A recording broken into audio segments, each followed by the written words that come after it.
afternoon, everyone. Welcome to another episode of Red Barn Adventures. So a couple evenings ago we had somebody drop off this little John Deere L120. A couple issues with it. It didn't move. They couldn't get the mower deck to come on. And it wouldn't start. Obviously it wouldn't start, wouldn't move, mower deck wouldn't come on. Yeah, I'm getting there. And when they were explaining all this, they did explain that it did have a engine compartment fire. They said it didn't last real long, and they got it out fairly quickly, which, just taking a look around the motor, you can't really see where it did have a fire. So in looking into it further, it was mostly contained underneath the frame. Had a little bit up top here by the carburetor where we had to redo some wiring. The headlight wire was all burnt up, so we fixed that, repaired that. But then on the underneath side, to figure out why it wouldn't move, obviously after we got all this fixed, wiring wise, we got it to fire up. Still wouldn't move, and so I flipped it up on its back end to get a better look underneath, and found that the fire was severe enough that it chewed through the belt, the drive belt. So it burnt through the drive belt severely enough, like this is just like, it just crumbles. So it obviously burnt for a little bit of time, either that or it was smoldering. So we have a new drive belt we're going to throw on it, and we also have the wiring harness that went to the PTO. I'll show it to you once we get it flipped up on its back again, but it was completely charred, so we have new wiring harness that also needs to go on. So that's what we're going to be working on today. We're going to get it out. I'm going to bring my tractor forks up. We're going to lift the front end up and tip it up on its backside. It's always best to tip it back. You don't ever want to tip them on their side, either side. That can cause problems, oil getting into places where you don't want it. But you can tip them on their backs if you don't have a really good way that you really want to crawl underneath there. Just make sure your oil fill is tight, so that oil doesn't come spilling out. And then also make sure that you don't have a large amount of gas in, because there is a breather hole on top of the gas cap, and if you tip it up on its back and it has a lot of gas in it, gas will just spill out that breather hole. So we're down probably just below a quarter of a tank of gas, so we should be good there. That, and I know we are, because I've already had it up on its back end once. So yeah, we're gonna push it off the ramp, put a rope around it, tow rope around it, and we're gonna lift it up, and then we can take a look underneath.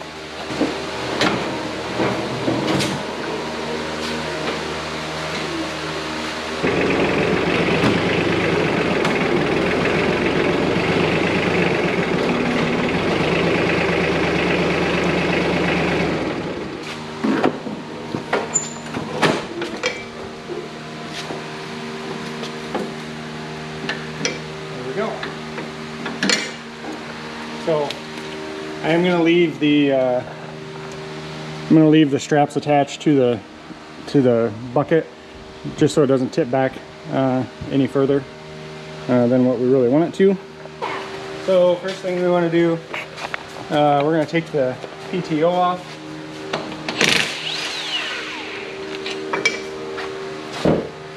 And I already had it off the other night, so it should just pull off of here real nice and easy. So you can see right here, there's a bunch of like black. We're going to clean this up before we put it back together. Luckily, it didn't do anything to the connector on the PTO, so once this is cleaned up, it should work pretty good. Here's our connector. That's all charred up. Alright, connector's all tried up. So this right here goes to the PTO, and obviously that's not going to work. This goes to the main wiring harness. It's all melted together. And then the rest of it down here is pretty good. So we got one that goes into the transmission sensor, and then another one goes back to the seat switch. So yeah, that seat switch one might be a little difficult to get to. So I don't know. I may, because I don't want to take the whole foot pan off, I may just snip those wires and splice those together with the new one. But this will be new. Yeah, I think that's what I'm going to do, just because I don't want to have to take the seat pan off. So, okay, so I did make the decision. I got this routed up into here. There's my new connectors, my PTO and my main wire harness connector.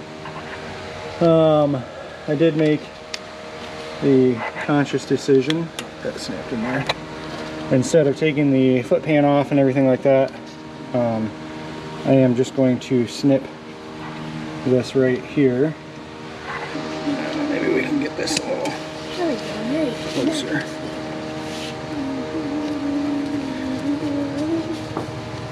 So to this we have black and yellow. Those all three go back to the seat switch. So white, black, black, white, and black. So then on our new one, we're just going to snip this about, let's see here, about yonder. Is that where we want to do it? Yeah, that'll work.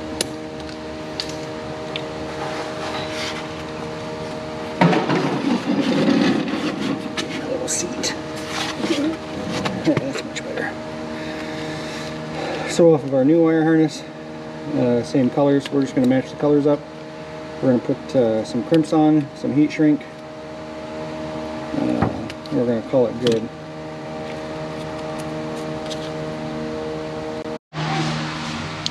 Alright, so got that all done.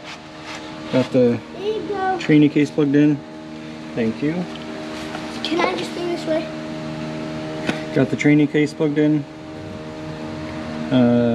Got our wire bundle here zip tied together, where I spliced in back to the seat switch. That's definitely the easier way to go than taking off this whole seat pan. I know it's like, that's not the proper way to do it, but it'll work in this application. Sorry, I got that light shining in there, in your eyes. Ran it up here, made sure that our clips go into the side of our frame all the way up through this bottom plate. And here's our two new connectors. Stand up here without hitting my head. Yeah, you won't hit your head. Not unless you lean back anyway.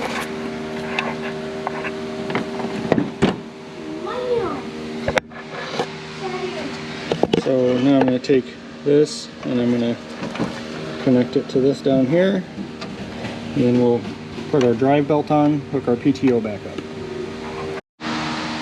Okay, so let me tell you, John Deere, you could make this easier.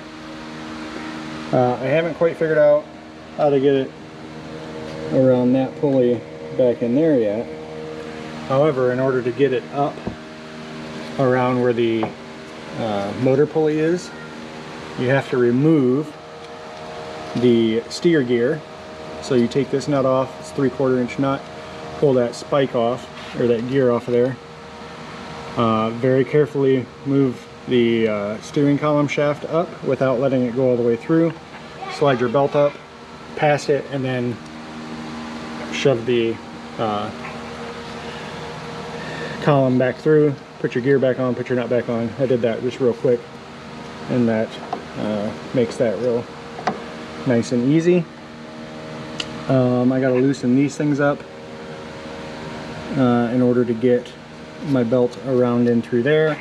And then we have the fun job of figuring out how in the world when we get it onto that pulley, because there's zero room around there to maneuver that thing. So, we're all in this together, right? Right? I'll let you know how to do it once I do it. Okay, so after this part, push the brake in and it will move your idler pulleys, tension pulley, out to where you can actually get to them.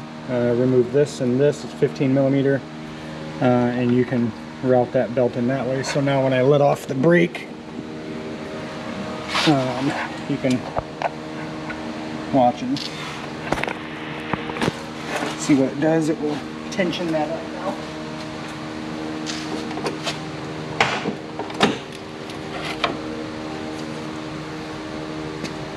Just like so. So now that's routed through there properly. The only thing we have left to do is figure out exactly how to get it down in there. I think I figured out it's actually not as bad as what I thought it was going to. So there is this guide plate that kind of sits on top of there. Hang on, let me get the flashlight maybe. Get a little better of a look at it. So there's this guide plate right here. And on the one side of the frame over here is a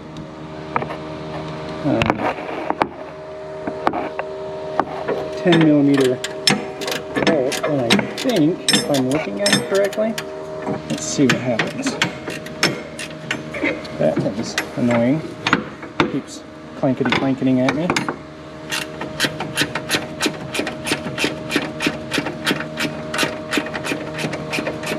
If that's it, I take back what I said about John Deere, because I have taken apart others to change drive belts, and it has been way more difficult. Yeah, that's all it is. Make sure that the belt goes over the top of that.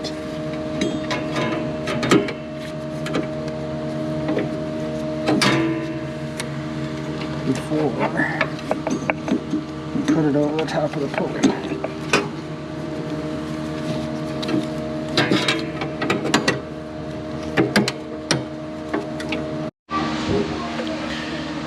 Alright, so you watched me. I got that tightened back up. Sorry, I had a phone call.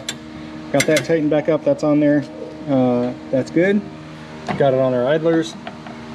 We're going to come up. Right now it's just around the shaft of the motor. So we're going to have to push our parking brake in again when we get to putting that on, because obviously that's going to be in the way. Alright, so let's take our... I know people are going to get mad at me. You put that thing on top of your tractor hood? Yes, I did. Yes, I did. So, let's take our drive pulley off of there.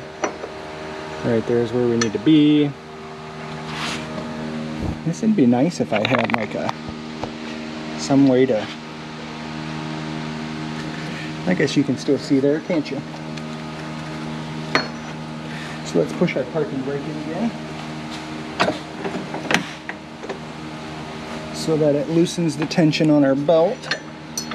And we can take that and put it on there, like so. Look at that. And then we can let the tension back off.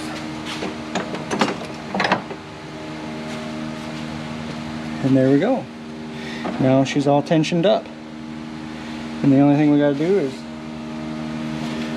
shove our PTO back on here. There is a key on here, so we're going to try to get that lined up as best as possible. Right there. Look at that. That just slid right on there. So on these PTOs, I'm sure if you're watching this, you probably know this. On these PTOs, there is a slot. And down from the frame of the tractor, there's a pin.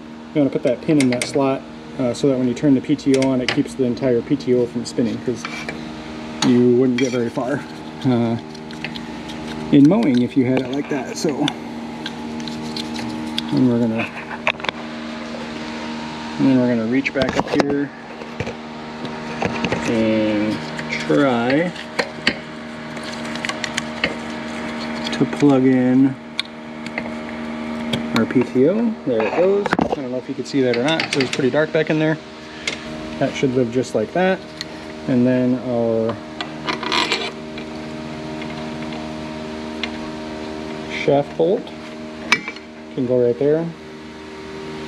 You guys might make fun of me for some of the names that I call these things, but I don't know like the technical name for them.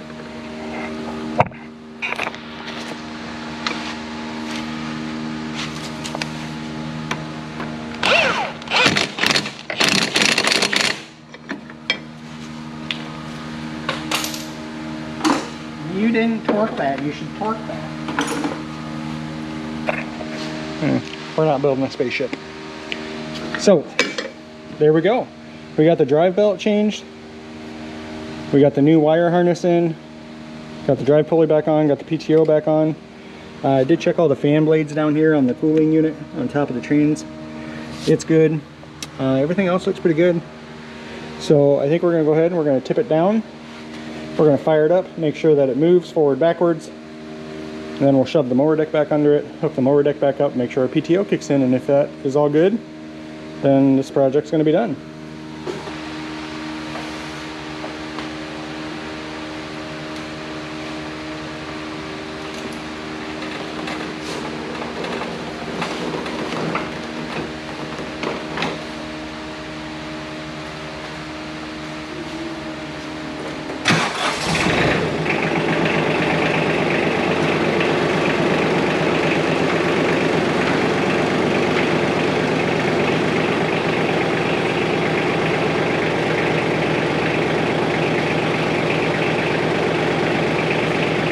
All right, so we're gonna start her up and make sure that it moves.